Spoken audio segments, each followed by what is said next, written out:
আসসালামু আলাইকুম। আলামিন সাহেব বয়স 40। হঠাৎ করে একদিন রাস্তায় চলতে চলতে অজ্ঞান হয়ে পড়ে গেলেন। তাকে জরুরি ভিত্তিতে হাসপাতালের ইমার্জেন্সি ডিপার্টমেন্টে নিয়ে আসা হলো।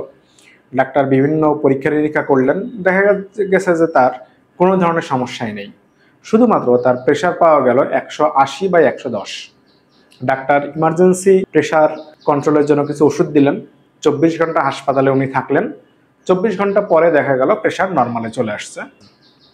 এখন হসপিটাল থেকে তাকে ডিসচার্জ দেওয়া হলো।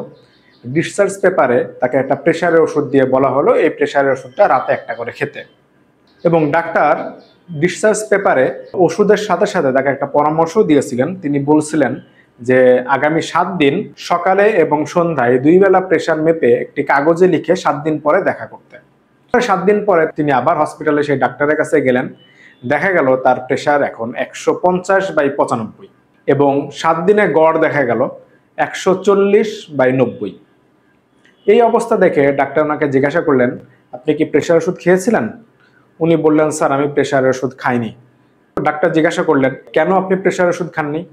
আলামিন সাহেব বললেন, স্যার আমি শুনেছি যে প্রেশারের ওষুধ একবার খেলে নাকি সারা জীবন খেতে হয়। আমি স্যার আসলে সারা জীবন ওষুধ খেতে চাই না, সেজন্য আমি প্রেশার ওষুধ শুরু করিনি। এই কথাটা শুনে ডাক্তারের রিয়াকশন। আলামিন সাহেবের মতো যদি আপনাদেরও একই ধরনের প্রশ্ন থাকে যে প্রেশারের ওষুধ কি সারা জীবন খেতে হবে, তাহলে এই ভিডিওটি আপনাদের জন্য। আমি আছি ডাক্তার মোহাম্মদ শাহ আলম সোহাগ। এই ধরনের স্বাস্থ্য সংক্রান্ত ভিডিও পেতে চ্যানেলটি সাবস্ক্রাইব করে রাখুন। রক্তনালী সাধারণত দুইটা আছে, একটা শিরা এবং একটা ধমনী। রক্ত যখন ধমনীর ভিতর দিয়ে প্রবাহিত হয় তখন ধমনীর গায়ে যে প্রেশারটা দেয় রক্ত, সেটাকেই বলা হচ্ছে ব্লাড প্রেশার। এই ব্লাড প্রেশারটাকে দুইটা ভাগে ভাগ করা হয়। একটাকে বলে সিস্টোলিক প্রেশার এবং আরেকটাকে বলা হচ্ছে ডায়াস্টোলিক প্রেশার। হার্ট প্রতিনিয়ত সংকুচিত এবং প্রসারিত হচ্ছে। হার্টে যখন সংকোচন হয় তখন রক্ত হার্ট থেকে সারা শরীরে প্রবাহিত হয়। এই অবস্থায় হার্টে রক্তের পরিমাণ কমে যায় এবং রক্ত ধমনীতে বেশি পরিমাণ প্রবাহিত হয়। হার্টের এই অবস্থাকে বলা হচ্ছে সংকোচন বা সিস্টোল। এবং এই অবস্থায় আমরা ধমনীতে যে প্রেশারটা পাই সেটাকে বলা হচ্ছে সিস্টোলিক প্রেশার। সাধারণত সিস্টোলিক প্রেশারের নর্মাল রেঞ্জ 100 থেকে 139 মিলিমিটার মার্কারি। সংকোচনের ঠিক পরেই হার্টের প্রসারণ শুরু হয়। প্রসারিত হওয়ার অবস্থায় হার্টের ভিতরে জায়গা বেড়ে যায়। এই অবস্থায় শিরাপথে রক্ত সারা শরীর থেকে ম্যাক্সিমাম হার্টের ভিতরে চলে আসে। তো এই অবস্থায় ধমনীতে রক্তের পরিমাণ কম থাকে, ধমনীতে রক্তের ফ্লো কম থাকে। এই অবস্থাকে বলা হচ্ছে হার্টের ডায়াস্টল। তো এই অবস্থায় আমরা ধমনীতে যে প্রেশারটা পাই এটাকে বলা হচ্ছে ডায়াস্টোলিক প্রেশার। সাধারণত নর্মাল রেঞ্জ ডায়াস্টোলিক প্রেশারের 60 থেকে 89। তো একটা পেশেন্টের যদি আমরা ব্লাড প্রেশার যদি 130/85 পাই, তাহলে আমরা বলি 130 এটা হচ্ছে সিস্টোলিক প্রেশার এবং 85 যেটা পাই সেটাকে আমরা বলি হচ্ছে diastolic pressure. High blood pressure সাধারণত আমরা দুই ভাগে ভাগ করতে পারি। একটাকে বলা হচ্ছে প্রাইমারি বা প্রাথমিক হাইপারটেনশন, আরেকটাকে বলা হচ্ছে সেকেন্ডারি হাইপারটেনশন। যদি কোনো হরমোনাল কারণ বা কিডনি সমস্যা বা দীর্ঘমেয়াদে কোনো ওষুধের কারণে বা ওজন বেশি হওয়ার কারণে যদি কারো ব্লাড প্রেশার অনেক বেশি থাকে, তখন এটাকে বলে হচ্ছে আমরা সেকেন্ডারি হাইপারটেনশন। কিন্তু কোনো ধরনের সমস্যা ছাড়াই যখন কোনো ব্যক্তির ব্লাড প্রেশার অনেক বেশি থাকে সেটাকে বলা হচ্ছে প্রাইমারি, বা এটার আরেকটা নাম হচ্ছে এসেনশিয়াল হাইপারটেনশন। বয়স বাড়ার সাথে সাথে বা অতিরিক্ত স্ট্রেসফুল কন্ডিশন থাকলে সাধারণত প্রাইমারি হাইপারটেনশনটা হতে পারে। টোটাল আমরা যে হাইপারটেনশনটা আমরা পাই তার 95%ই হচ্ছে এই এসেনশিয়াল বা প্রাইমারি হাইপারটেনশন। উত্তর হ্যাঁ এবং না দুইটাই। এইটা নির্ভর করবে আপনি কত ইফেক্টিভলি প্রেশার কন্ট্রোল করতে পারতেছেন। তো আজকের ভিডিওতে আমি আপনাদেরকে এমন 7টি টিপসের কথা বলবো যে টিপসের মাধ্যমে আপনারা ইফেক্টিভলি প্রেশার কন্ট্রোল করতে পারবেন এবং আশা করা যায় এই 7টি টিপস যদি আপনারা ফলো করতে পারেন তাহলে কিছুদিন পরে আপনি প্রেশারের ওষুধ ছাড়াই আপনি প্রেশার কন্ট্রোল রাখতে পারবেন। প্রথম যে কাজটা আপনাদেরকে করতে হবে সেটা হচ্ছে স্ট্রেস কন্ট্রোল। স্ট্রেস কন্ট্রোলের জন্য আপনারা নিয়মিত ধর্মীয় কাজ বা 10 থেকে 15 মিনিট আপনারা মেডিটেশন করতে পারেন। এছাড়া ইউটিউবে স্ট্রেস কন্ট্রোলের জন্য বিভিন্ন ধরনের ব্যায়াম আপনারা পাবেন, সেগুলো আপনারা ইউটিউব দেখে দেখে আপনারা সেই ব্যায়াম 10 থেকে 15 মিনিট প্রতিদিন করতে পারেন। 2 নম্বর, পর্যাপ্ত ঘুম। সাধারণত প্রতিদিন 7 থেকে 8 ঘন্টা পূর্ণ বিশ্রাম বা পূর্ণ সাউন্ড স্লিপ আপনাদের দরকার। এর মধ্যে 6 থেকে 7 ঘন্টা আপনারা রাতে এবং 1 ঘন্টা আপনারা দিনের বেলায় ন্যাপ নিতে পারেন। কিন্তু দিনের বেলা সময় না পেলে আপনারা রাতেই চেষ্টা করবেন 7 থেকে 8 ঘন্টা ঘুমানোর জন্য। 3 নম্বর যে ইম্পর্টেন্ট কাজ সেটা হচ্ছে নিয়মিত ব্যায়াম করা। সপ্তাহে 5 দিন প্রতিদিন 30 মিনিট করে আপনারা ব্যায়াম করতে পারেন।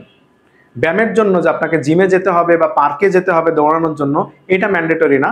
আপনি নিজের বাসায়ও করতে পারেন বা বাসার নিচে যে কোনো জায়গাতে আপনি ব্যায়াম করতে পারেন।